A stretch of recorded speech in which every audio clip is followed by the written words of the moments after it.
नमस्कार दोस्तों, क्या आई होप कि आप सब बहुत अच्छे होंगे, बहुत अच्छे से अपनी पढ़ाई कर रहे होंगे और नित्य प्रतिदिन प्रयास कर रहे होंगे कि आने वाली आगामी परीक्षाओं में निरंतर सफलता प्राप्त करें।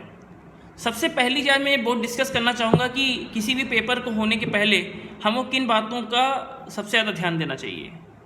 पहली चीज़, जैसे कि आप कोई भी पेपर देने जा रहे हैं, लाइक क्या यूपीपी, यूपीएससी, पीसीएस या कोई भी एग्जाम, लाइक एक क्लैट हो गया, ठीक है, आप कोई भी एग्जाम उत्तीर्ण करने जा रहे हैं या आपको देना है, तो सबसे पहली चीज़ आपको क्या ध्यान देना पड़ेगा। आपको सबसे पहला काम करना पड़ेगा जो प्रीवियस ईयर क्वेश्चन पेपर्स हैं उसके, उन पे फोकस करिए। कोई कुछ भी कहे कि ऐसा नहीं होता, वैसा नहीं होता, आपको किसी की भी नहीं सुननी है। आपने टॉपर्स के इंटरव्यूज़ देखे होंगे, आपको पता होगा कि प्रीवियस ईयर क्वेश्चन पेपर्स हमारे आने वाले पेपर में कितना बड़ा रोल प्ले करते हैं।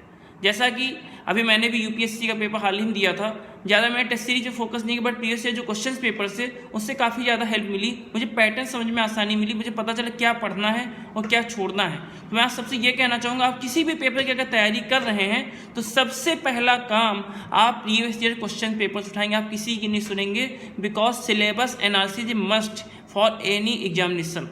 अगर आप यूपीपी की तैयारी कर रहे हैं तो यूपी पीसीएस के क्वेश्चन नहीं उठाएंगे वहाँ पे। पहले आप यूपीपी का सिनेरियो देखें, यूपीपी चाहता क्या है, बिकॉज आप एक कांस्टेबल बनने जा रहे हो, ठीक है, तो वहाँ पे क्या डिमांड है पेपर की, ठीक है। ये जो लोग कहते हैं ये आ गया, वो आ गया, ऐसे आ गया, वैसा, वो एनालिसिस ना होने की वजह से होता है। अगर आप प्रॉपर वे में ढंग से एनालिसिस करके पढ़ाई करेंगे तो मैं गारंटी देता हूँ कि आप आने वाले पेपर्स में आराम से उत्तीर्ण हो जाएंगे, कोई बड़ी बात नहीं है। आपको खुद पे विश्वास रखना पड़ेगा, खुद पे भरोसा बना के रखना पड़ेगा कि हम ये कर सकते हैं।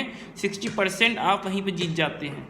तो सबसे पहला काम, जो भी कैंडिडेट यूपीपी, यूपीपीसीएस, यूपीएससी या किसी भी अदर एग्जामिनेशन की तैयारी करना चाहते हैं, वो प्रीवियस ईयर के सॉल्व क्वेश्चन पेपर 5 से 10 साल के उठा लें, उनकी प्रॉपर एनालिसिस करें, बार बार पढ़ें, उसमें देखें कि क्वेश्चन का पैटर्न क्या आ रहा है, कहाँ से ऑप्शंस फंसते हैं, कहाँ से, जो आपने देखा होगा कि जब जैसे लाइक हम घटना चक्र पढ़ते हैं तो उसमें हमारे पास 4-4 ऑप्शंस दिए रहते हैं, तो हम लोग क्या करते हैं, हम लोग उनको पढ़ के एनालाइज कर लेते हैं, ये तो हमको आता, छोड़ो, ठीक है। लेकिन आपको ऐसा कुछ भी नहीं करना है, आपको करना इतना है कि जो 4 के 4 ऑप्शन दिए उन पे एनालिसिस करनी है।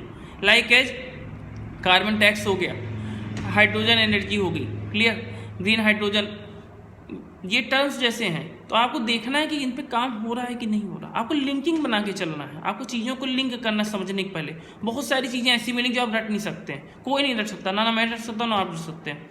और बहुत सारे लोग ऐसे मिलेंगे जो आपसे क्रॉस क्वेश्चंस करना स्टार्ट करेंगे कि इसका मतलब क्या होता है, इसका मतलब क्या होता है, तुम तो तैयारी कर रहे हो, तो वहाँ डिमोटिवेट मत होइए, सीधी सी बात है। आप ये से क्वेश्चन पेपर उठाइए, उनको सॉल्व कीजिए, अगर आप ठीक से कर पा रहे हैं, अगर उनको समझ पा रहे हैं, उससे रिलेटेड चीज़ें आपको क्लियर हो रही हैं, तो आप बहुत सही चल रहे हैं टाइप पर। तो आपको मैं वादा करता हूँ, अगर आप इस पैटर्न को फॉलो करेंगे तो आने वाले एग्जामिनेशन में कम पढ़ के बहुत जल्दी सफलता अर्जित कर लेंगे और कट ऑफ से कई ज़्यादा ऊपर आपके मार्क्स होंगे।